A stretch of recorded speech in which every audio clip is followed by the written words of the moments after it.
আসসালামু আলাইকুম। আজকে কিছু কথা বলুন। যখন আমি এই 5 বছর মালয়েশিয়া ছিলাম, তখন আমার সাথে সবাই কথা বলতো।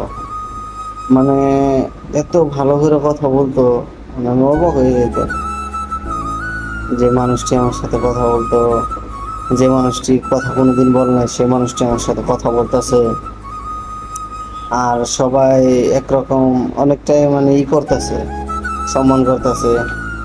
মানে সেই জিনিসটা যে টেকার জন্য, সেটা আমি তখন বুঝতে পারি না।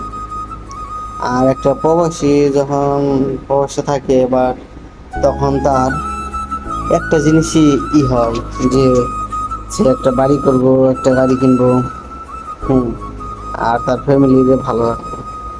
কিন্তু কিছু মানুষ যে স্বার্থের জন্য এত কিছু করে। এই আপনার যখন আসছিলাম ওইখানে কত ভালো করে কথা বলতো, সবাই কথা বলতো, সবাই চিনতো।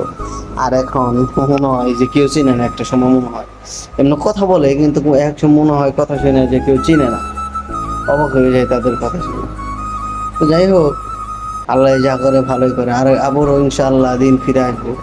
আর কিছু মানুষের ব্যবহার দেখতেছে আর কি, ওই ব্যবহারটি ইনশাআল্লাহ আর একটা এমন সময় আসবো, আবার আসবো আমার কাছে ইনশাআল্লাহ।